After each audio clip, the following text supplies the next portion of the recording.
বন্ধুরা আওয়ারা মুভিতে আপনাকে স্বাগতম। আপনি আওয়ারা মুভি দেখার জন্য ক্লিক করেছেন, তাহলে আপনি অবশ্য সঠিক জায়গায় ক্লিক করেছেন। আজকে আমি আপনাদের মাঝে দেখিয়ে দেবো যে এই মুভিটির ডিটেলস এবং মুভিটির কিছু গুরুত্বপূর্ণ আলোচনা এবং এই মুভিটি আপনি কোথায় গেলে দেখতে পারবেন। সো বেশ, আওয়ারা এই মুভিটির কিছু গুরুত্বপূর্ণ আলোচনা করব। তার আগে বলবো আমার এই চ্যানেলে লাইক এবং সাবস্ক্রাইব করে পাশের বেল আইকনটি বাজিয়ে দেবেন। লাইক এবং সাবস্ক্রাইব করতে ভুলবেন না, বেল আইকনটি বাজিয়ে দিতে ভুলবেন না, কারণ এরপরের সংক্ষিপ্ত ভিডিও আপনার কাছে সর্বপ্রথম পৌঁছাবে।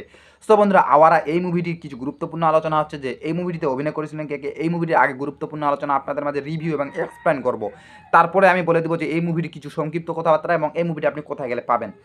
সো বন্ধুরা, আওয়ারা এই মুভি 2012 সালে একটি মুক্তিপ্রাপ্ত রোমান্টিক আকর্ষণীয় কমেডি চলচ্চিত্র। সো বন্ধুরা, আপনারা বুঝতে পেরেছেন এটি রবি তেজা ও তৃষা কিশোর খান অভিনয় এবং 2008 সালে মুক্তিপ্রাপ্ত মুভি। সো বন্ধুরা, আমি আপনাদের মাঝে বলবো যে এই মুভির পরিচালক কে ছিল। পরিচালক নামে তো আপনি পরিচালক মানে চিনেন, যে মুভিটি পরিচালক এবং মুভিটি স্কোরটা সামলানো, এই মুভিতে পরিচালক কে ছিলেন রবিন কিনাগি। আপনারা সবাই বুঝতে পেরেছেন যে এই মুভিতে অভিনয় করেছিলেন জিৎ, যাকে আমরা সুপারস্টার নায়ক, ভারতের জিৎ সুপারস্টার নায়ক নামে চিনি। বন্ধুরা, এই মুভিতে অভিনয় করেছিলেন সায়ন্তিক ব্যানার্জি, এই মুভিতে অভিনয় করেছিলেন মুকুল দেব, এই মুভিতে অভিনয় করেছিলেন আশিক বিদ্যাসৎ, এই মুভিতে অভিনয় করেছিলেন।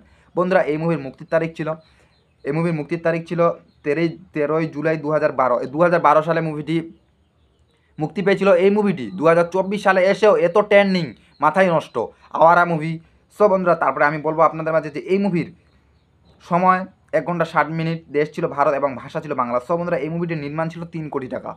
সো বন্ধুরা, সেখন অনেক আমলের কথা, 12 সালের। সো বন্ধুরা, আপনারা বুঝতে পেরেছেন যে এই মুভিটি কী ঘিরে কাহিনীটি হয়েছিল।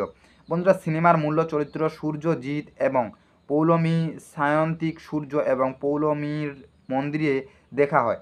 সূর্য পৌলমীকে ফোন নাম্বার চাইলে পৌলমী তাকে ভুল নাম্বার দেয়, মানে সূর্য তার কাছ থেকে ফোন নাম্বার চায়, পৌলমী তাকে ভুল নাম্বার দেয় যে এইটা আমার নাম্বার।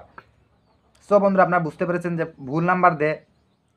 সূর্য সেই বাড়ি গিয়ে একটা ঝামেলা জড়িয়ে পড়ে সূর্য পৌলমীর আসল ঠিকানা খুঁজে তার বাড়ি দোতলার ভাড়া নেওয়ার জন্য তার বৌদিকে তুলিকা বসে পৌলমীর মামাতো দাদা মত রায় খোরাসের সাথে কথা বলে, মানে বাড়ি ভাড়া নেওয়ার জন্য তার সাথে ডিটেলস কথাবার্তা বলে। সো ভিউয়ার্স, আপনারা বুঝতে পেরেছেন যে আজকে আমি মুভির অত ডিটেলসে যাচ্ছি না, আপনাদের মাঝে সময় সংক্ষিপ্ত ইতি টানতেছি। সো বন্ধুরা, আপনাদেরকে ভিডিওটি যদি ভালো লাগে থাকে অবশ্যই আপনি চ্যানেলে লাইক করবেন, সাবস্ক্রাইব করবেন, পাশের বেল আইকনটি বাজিয়ে দিবেন। বন্ধুরা, আজকে থেকে আমি আমার এই সংক্ষিপ্ত কথাবার্তা এখান থেকে ইতি টানতেছি। বন্ধুরা, এর পরের ভিডিওর জন্য অপেক্ষা করে থাকুন। ভালো থাকুন, সুস্থ থাকুন এবং ধন্যবাদ।